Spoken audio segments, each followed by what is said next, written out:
Hello, we're joining you live from the Phillip Island circuit for the long-established Australian round of the Motogp World Championship. The weather is great and the temperature is perfect for racing, so we're just waiting to find out which riders have opted for hard tyres and which riders have opted for soft. We're live from the starting grid, where the cameras are lingering on the favourite riders for today. A few minutes to go and finally the spectacle will begin. Hello and welcome to another video, and today, as you can see, we are here for another episode of the Crutchlow career mode, and today I actually do know what round it is round 17, we're here for the Australian Grand Prix.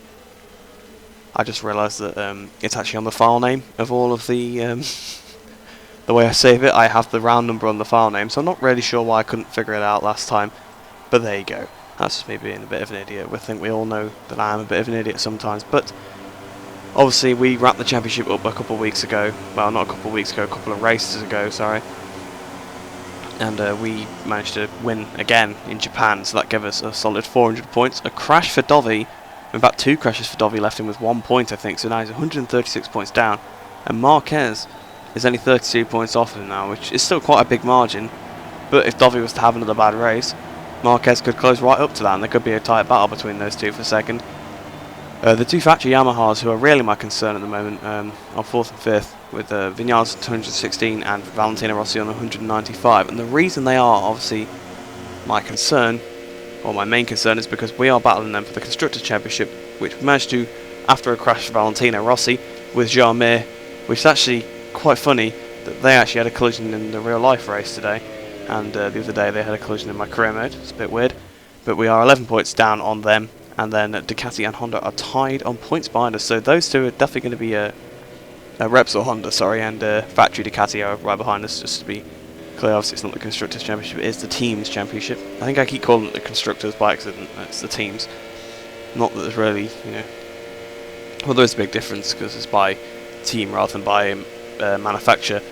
But yes, we are 11 points down on them, and it's going to be really hard for us to gain any points on them. But Australia is probably a track where we can do it, because there is a couple of places where the AI do like to crash, so perhaps we could get a crash for one of the factory Yamahas. I do not know, but I suppose we will find out once the race gets underway. Engines are fired, the riders are ready, just a few moments to go and another Australian Grand Prix will begin here at Phillip Island. So yes, just a few more moments. We're waiting for the lights to go on, and the lights are on. That's actually been pretty quick, and that warm-up lap was pretty quick as well, but we're going for it now. Lights out and away we go. Pretty slack start there. Carol Abraham, Nakagami and Morbidelli all getting away from us off the line, but Nakagami is coming back towards us a bit. We've positioned ourselves to the left hand side against the slipstream off Morbidelli. We're going around the outside through Doohan's. Yes, we are around the outside through Doohan corner. Up to the 16th, around the outside of Quattararo and Bagnaia as well. I think it was Rabat up the inside of Rins into the Southern Loop. Bit of contact with Rins there, but we passed Rins. Getting on the curb, we've touched Petrucci a little bit, the race winner today in Italy.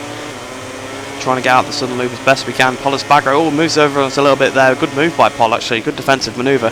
But around the outside of Paul, around the outside of Ian, and around the outside of Petrucci, up into 9th place. It's just been a storming start. They're trying to go around the outside into the Honda hairpin, or turn 4. Actually, it's just called. But Paul Espargaro goes back up the inside on the curb. So once again, another good move by Paul. But we're back in front of Paul once again. But Paul Espargaro definitely shown his worth in this race so far. Rossi cuts the corner a little bit on the inside, and there he is with Jarmir. As I mentioned those two earlier, but we've passed the pair of them now. And we're catching up through turn 8. Oh, a bit of contact with Lorenzo there. Goes a bit slow. Oh, we're on the left-hand side. Lorenzo's could get a bit feisty. And we've had to run a bit wide to Luki High. That's allowed Rossi to get on the inside. But we're going round the outside of Valentino now. And I think we've got him. Although he might come back at us again. Braking for turn 10. We've hit, MG corner. We've hit Vinales wide a bit. And I think Mir might have corner cut and overtook both of the... No, he's down. Never mind. I thought he might have overtook both of the factory Yamahas. But I think he very crashed when he bumped back over the curb. So... unfortunate for him, but I suppose that's what he gets for going over the curbs. Got a good run past Miller now. We're getting a good run on Lorenzo as well. Past Lorenzo. We're going to be getting his Zarco slipstream in a second. We're getting the slipstream of Zarco down towards Doohan corner once again for the second time. All the inside into 3rd place already. It's just been a storming start here at the Australian Grand Prix. The AI are quite weak at this circuit, and it really shows. Going around the outside of Marquez here through the Southern Loop. Couldn't quite get round him though. He's still in the slipstream of Dovi. Obviously, he's going to be definitely trying to focus on beating Dovi. Like I said, if Dovi has another bad race, I say he could be straight on him. But round the outside of Dovi and Marquez at the same time through Stoner's corner into turn 4. Oh, Dovi rams us wide there. Marquez cuts up the inside of the pair of us. Then we're back past Dovi again, so Marquez retakes the lead. But we're having a look into Siberia now. Up the inside into Siberia. We ran wide though. Marquez comes back, but we're on the throttle right round the outside of him through Siberia. And there we go, up into the lead. So we took it through Doings, then got hit off by Dovi. Dovi might have been hit by Mark actually, I'm not 100% sure on that. But either way, ended up with me and Dovi losing the position to Mark. And then I've got it back, and he's still stuck behind Mark, unfortunately for him, Dovi.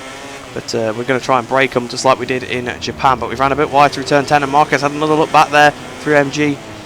And I think that's the name of the corner. A lot of the corners don't really have names on this game, but I have heard them be given other names. Through turn 12 now on the throttle as early as we can, out of the last corner now. It's a hard corner to carry the speed through, but it looks like we've done it a bit better than Mark, because we've got away from him there. The arrow disappeared as we go over the line there. We have a 4/10 lead over Marquez. Braking for Doings' corner once again. There's a treacherous corner that one. You have to sort of be on the brakes and downshifting whilst leaning. Obviously we set the fastest lap as you would expect it. It's lap 2. Mir passes Morbidelli, so obviously after that crash earlier on, trying to pass the 2 factory Yamahas. He's trying to get his way back through the pack now. But while we're out front, I will quickly address something. I have been asked a couple of times on a couple of different videos if sort of the settings I use and stuff like that. Well, I do use 120% AI. I know it probably doesn't look like it because I've just gone through the entire pack in less than 2 laps. But it is the case. I'm using 120% AI. I wouldn't bother, you know, the races are quite boring when I pull away at the front. So why would I, you know, turn the difficulty down? I don't know. I wouldn't. And also I saw one about, I got called a noob for using Pro Physics and tyre wear earlier. Okay, as a crash for Zarko there. But I think it was on the previous episode. So I don't know if you're watching, whoever it was. But yeah, well, and a crash for a bat as well now. So have those two come to blows perhaps? Mir's got a few places up there. He's up to 14th. Well, back down to 15th behind Oliveira again now. But yeah, he got quite a few places. I think he's at 20th earlier on in the lap, so Mir's on a bit of a charge. But coming towards the line now, what is the gap going to be? In fact, we'll run through the running order. So I'm leading, first place, 2 seconds ahead of Marquez in second, Dovi third, Lorenzo fourth, Vinales fifth, Rossi sixth, Miller seventh, Iannone eighth, Petrucci ninth, and Polisbagger in 10th place. So actually, we mentioned Polisbagger a couple of times on the first lap. Oh, running wide through the southern loop, almost off the track there. But luckily, nothing untoward happened there to us. Vinales now overtakes Lorenzo. But yeah, Spagro was doing some good defensive and overtaking moves on the first lap. But yeah, what I was saying before about someone, I don't know whether they were asking me if I used Pro Physics and tyre wear, but I got called a noob, and it just said Pro Physics tyre wear noob. So I don't really know. Obviously, a little tip for people, probably shouldn't have to give this out, but if you want to find out if someone's using tyre wear, look in the bottom right hand corner because there is a tyre wear gauge. If the tyres are always full, they're not using tyre wear. If it's emptying, like we're about halfway through the tyres here, they're using tyre wear. And to be fair, if they're using 120% AI, they're using Pro Physics. And Dovi's crashed. I just kind of clocked that, but Dovi crashed. I know I was a bit late to react to that, but I just saw it disappearing and I hadn't really noticed it in the corner of my eye because I was looking down at the tyre wear thing that I was on about. But Dovizioso, so like I said, if he had another bad race, Marquez would be all over him. Well, Marquez is going to be very happy with that. Christmas come early for him. Another crash for Dovizioso. So Dovi in this late half of the season not being so consistent. But now we still lead out of Marquez in second. Vinales third, Lorenzo fourth, Rossi fifth, Miller sixth, Iannone seventh, Petrucci eighth, Dovi's in ninth, and then Quartararo's 10th. Although Polisbagger has just taken the position back from him, so yeah. Not good for Dovizioso's championship, although it's going to help Repsol Honda out because obviously Petrucci and Dovi are line astern in, I think it was 8th and 9th, wasn't it? And then Lorenzo's down in 4th, well, he's actually not too bad, and Marquez is in 2nd, so that's definitely going to be an overhaul for Honda because both their riders are beating both the Ducati riders, so they're definitely going to take 3rd in the Constructors at this rate. Obviously there is a few more races for it to still happen yet. In fact, Petrucci and Iannone are battling now, so it's going to be even harder for Ducati to score points if Iannone is beating Petrucci, and he's probably beating Dovi as well. I haven't seen if Dovi's made his way back through, and I'm guessing, judging by where the crash indicator came up, Dovi crashed on the curb at Lukey Heights because the AI do tend to crash there quite a bit. So I assume that must be what happened, but I'm not 100% sure. But I only just noticed it. I would have completely forgotten about it. Well, I wouldn't have even seen it if I just hadn't have caught it on the corner of my eye, right at the end of the animation. You know, when it comes up saying someone's crashed. But we still lead the race, starting the last lap now. What is the gap? 3.6 seconds ahead of Marquez. Vinales third, Lorenzo fourth, Rossi fifth, Miller sixth. Still in only seventh, Petrucci eighth, Dovi ninth, and I'm guessing Quartararo is still 10th. Although it could be a Spagro because they were in a pretty. No, it's Zarco now. Never mind. So the two KTMs battling with the Petronas Yamaha there. So Iannone's past Petrucci, and I think Dovi's also done it now. So Petrucci's down to 9th place through Stoner Curve. We're going pretty slow now. We've got a 4-second lead. No need to push through turn 4. Trying to pick up the throttle as early as we can. Down, well, straight towards Siberia. It's not really downhill to Siberia. We've missed the apex a little bit. Are we going to come back for a late one? Yes, we are. Out of Siberia now. Petrucci has to Iannone once again. So a scrap between the Italians going on at the Australian Grand Prix. We're now 4.5 seconds in front of Marquez. So even though we've toned the pace down a little bit, we're still getting away from him. So, you know, it's pretty good, Well, it's not that good because it kind of shows that AI kind of suck, but also means that we've got a decent pace at this track, so it's not too bad. Flipping the bike over into turn 11. We're going to try and hold the throttle as much as we can through. Obviously, there's a long curve here. You tend to definitely shift down a gear or two into the last corner on the throttle. Out of the last corner we go. Up towards the line. It's going to be another win, and it's going to be 425 points in the championship. And 2 races to go after this. I'm liking my chances of winning every race, really. So we're having a look at the race winner overtake now. Up the inside of Siberia. A bit of contact actually I didn't notice at the time. He got back up the inside and we rode around the outside. You can see over our shoulder he disappeared. And now I'm bored with Mark, so I do apologise I clipped him. And in fact he almost was the front, but it did help him get back up the inside. But then we just rode around the outside of him. Nothing he could do. The podium to see the award ceremony. But in the meantime, let's take a look at the final ranking of the MotoGP class. So unfortunately for us then, Rossi actually did manage to get past Lorenzo in the end there. So 3rd and 4th for the 2 Yamahas. Not exactly what we wanted, but Honda can be pretty happy with 2nd and 5th. They are definitely outscoring Ducati in this one. A lot of the teammates seem to be together here. So yeah, I won by 4.7 seconds ahead of Marquez in 2nd. Vinales 3rd, Rossi 4th, Lorenzo 5th, Miller 6th. Dovizioso and Petrucci in 7th and 8th as they're battling over, and they did manage to beat Iannone to the flag there, who ended up 9th. Mir 10th, so it's a bit of an improvement after he's been struggling for quite a bit. Last couple of races, 11th for Zarco, 12th for Spagro, and 13th for Siren. So Siren finally gets points in this season, 13th place with a couple of races to go. Another 2 points there for Quartararo, another point for Oliveira as well. So Tech 3 KTM, they're definitely going to be overtaking LCR Idemitsu.